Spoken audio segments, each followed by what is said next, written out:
बोलो गीता भगवान की जय। भगवान कहते हैं कि गीता भगवान कहते हैं कि स्त्री पुत्र धन आदि प्रिय वस्तु की प्राप्ति के लिए तथा रोग संकट के लिए निवृत्ति के लिए जो यज्ञ दान तप और उपासना आदि कर्म किए जाते हैं उनका नाम है कर्म। काम्य कर्म है। ईश्वर की भक्ति, देवताओं का पूजन, माता पिता गुरुजनों की सेवा, यज्ञ दान और तप तथा वर्णाश्रम के अनुसार आजीविका द्वारा गृहस्थ का निर्वाह एवं शरीर संबंधी खान पान इत्यादि जितने काव्य कर्म है, इन सब से श्लोक और परलोक की संपूर्ण कामनाओं के त्याग का नाम है कर्मों के फल का त्याग। तभी तो कृष्ण भगवान कहते हैं वो मनुष्य बुद्धिमान है जो फल और आसक्ति को त्याग कर केवल और केवल भगवदर्थ कर्म करता भगवान के कर्म में बिजी रहता है, वही बुद्धिमान व्यक्ति है। जिसके आश्रय कर्म किए जाए उसका नाम अनुष्ठान है।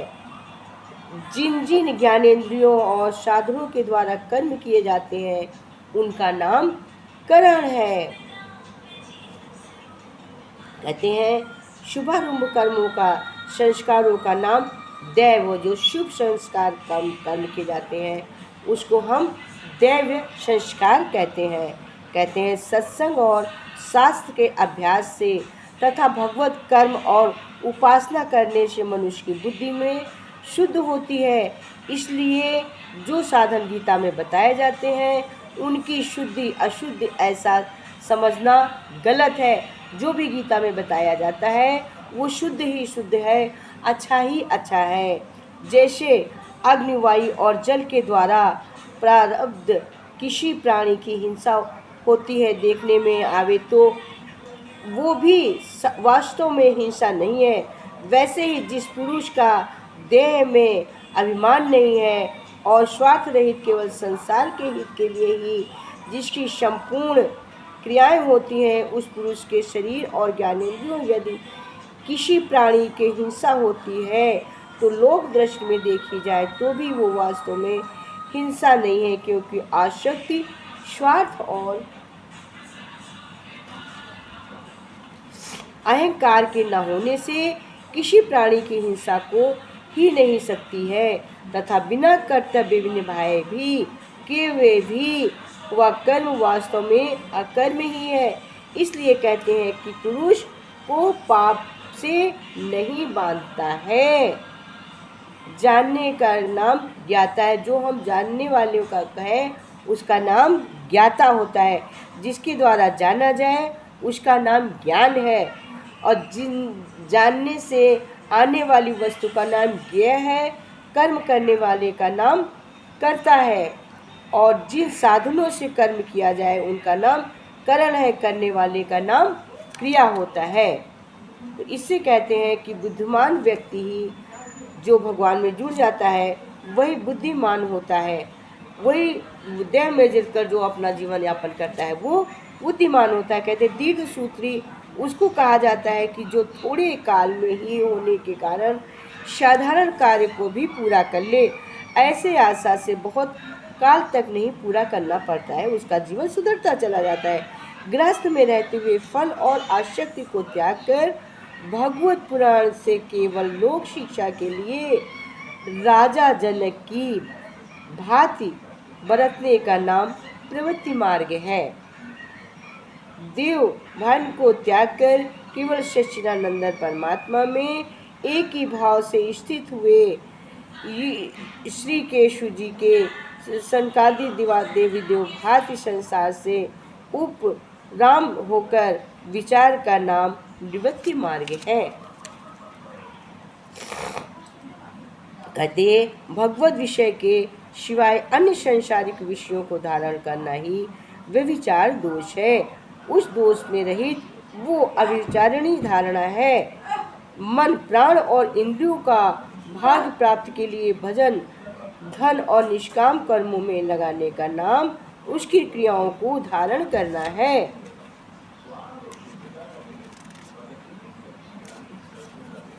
कहते जैसे खेल में आसक्ति रखने वाले बालक को विद्या का अभ्यास मूर्ता के कारण प्रथम विषय तुल्य भांपता है, वैसे ही विषय में आसक्ति करने वाले पुरुष को भगवत भजन, ध्यान, सेवा आदि साधनों का अभ्यास मर्म न जानने के कारण प्रथम विषय के तुल्य ही प्रतीत होता है।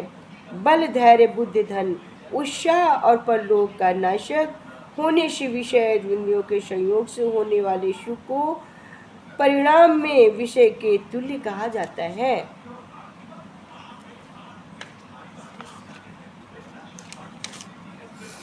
वस्तुओं को खरीदने और बेचने में तौल, नाप और गिनती आदि से कम देना अथवा अधिक लेना एवं उसको बदल कर या एक वस्तु दूसरी खराब देना, वस्तु मिलाकर दे देना अथवा अच्छी ले लेना, नफा आड़त और दलाली ठहराकर उसमें अधिक दाम लेना या कम देना तथा झूठ, कपट, चोरी और जबरदस्ती से अथवा अन्य किसी प्रकार से दूसरे के हक को ग्रहण कर लेना इत्यादि दोषों से रहित जो सत्यता पूर्वक पवित्र वस्तुओं का व्यवहार, उसका नाम सत व्यवहार है।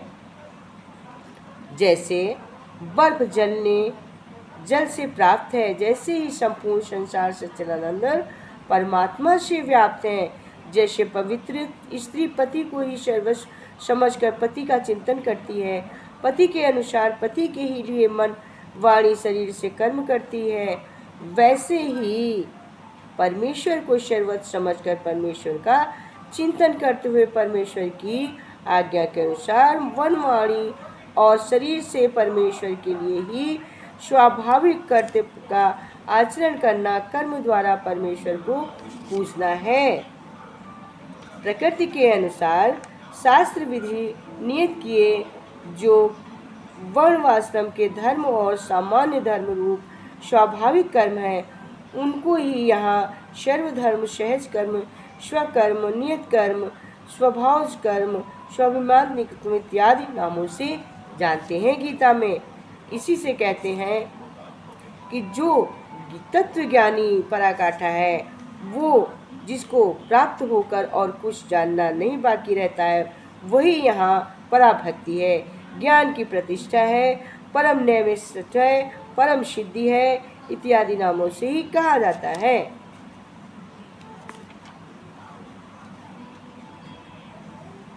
कहते हैं लज्जा, भय, मान, बड़ाई, आसक्ति को त्याग कर एवं शरीर संसार में अहंता ममता से रहित होकर केवल एक परमात्मा ही परम आश्रय, परम गति और सर्वस्व समझना तथा अन्य भाव से अतिशय श्रद्धा एवं प्रेम पूर्वक निरंतर भगवान के नाम का गुणगान, प्रभाव और स्वरूप का चिंतन करते रहना एवं भगवान का भजन स्मरण करते हुए उसके आज्ञानुसार कर्तव्यों का निस्वार्थ भाव से केवल परमेश्वर के लिए आचरण करना, ये सब प्रकार से परमात्मा के ही शरण होता है।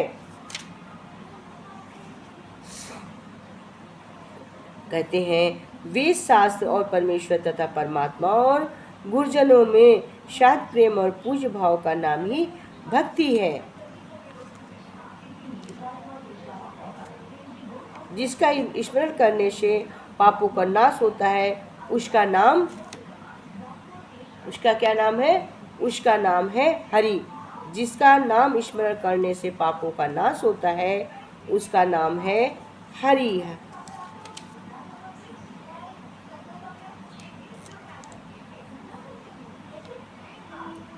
हरि ओम तस्सत, हरि ओम तस्सत, हरि ओम तस्सत है।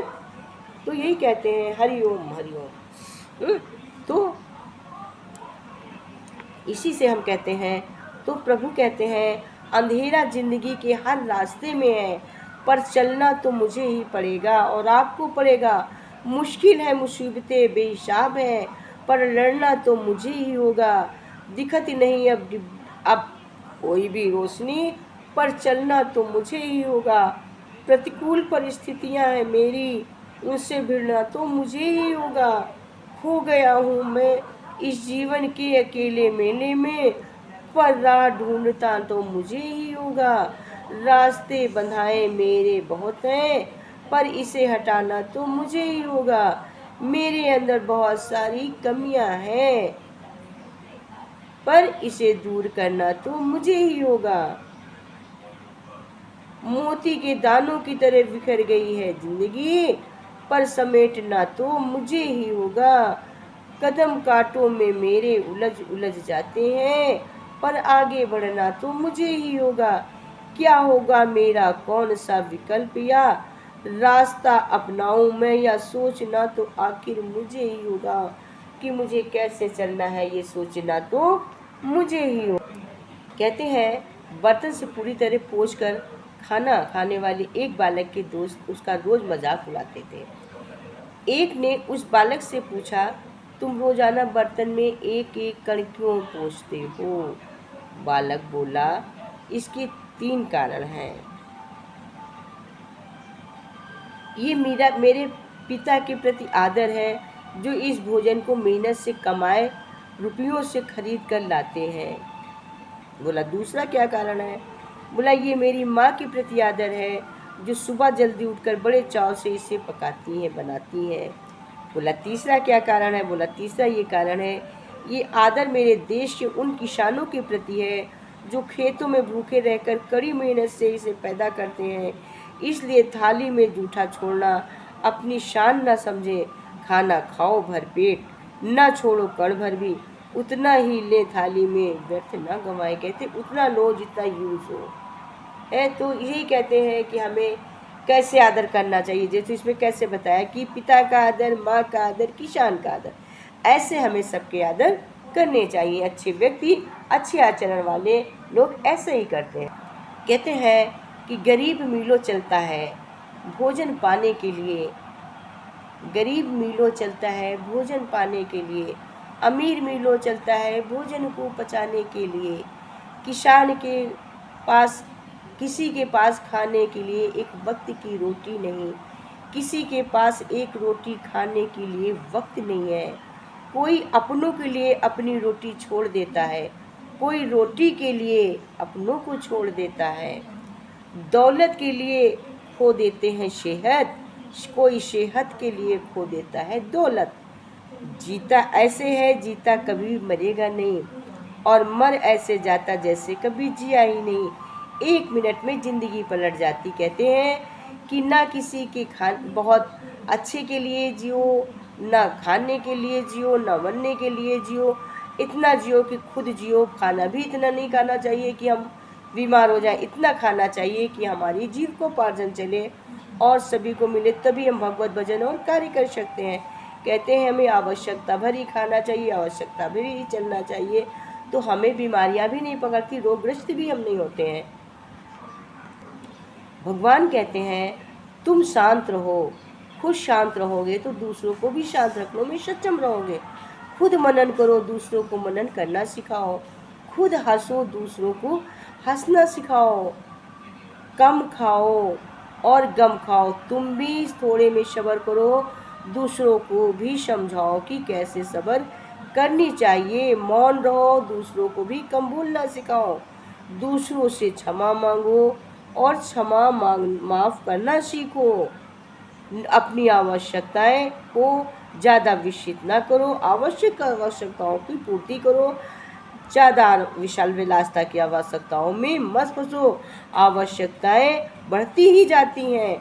हमें हमेशा सकारात्मक सोच रखो, नकारात्मक की ओर मत बढ़ो। सबके प्रति हित का भाव रखो।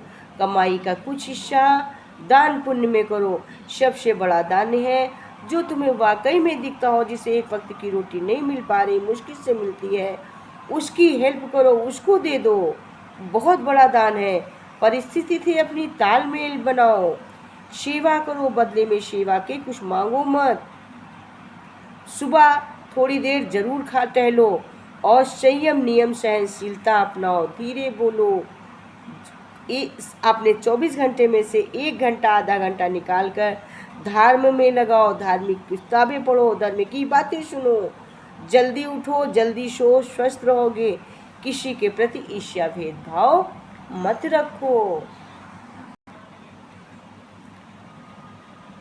मन में बसा कर तेरी मूर्ति, उतारूं मैं गिरधर तेरी आरती, मन में बसा कर तेरी मूर्ति।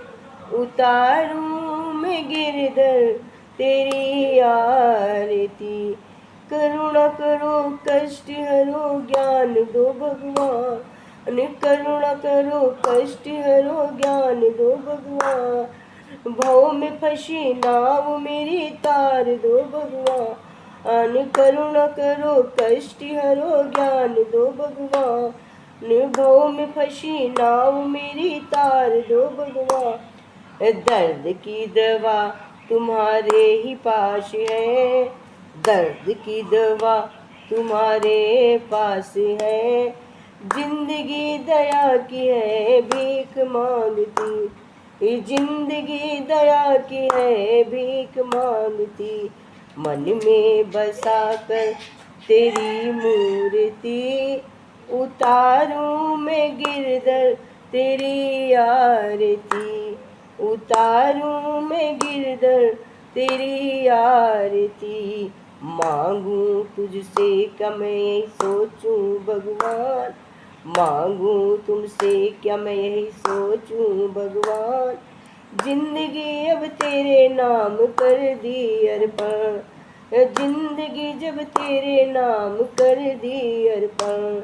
मांगू तुझसे क्या मैं यही सोचूं भगवान, जिंदगी जब तेरे नाम कर दी अर्पण। सब कुछ तेरा कुछ नहीं मेरा, सब कुछ है तेरा कुछ नहीं मेरा। चिंता है तुझको प्रभु संसार की, चिंता है तुझको प्रभु संसार की। मन में बसा कर तेरी मूर्ति, उतारूं मैं गिरधर तेरी आरती। मन में बसा कर तेरी मूर्ति, उतारूं मैं गिरधर तेरी आरती।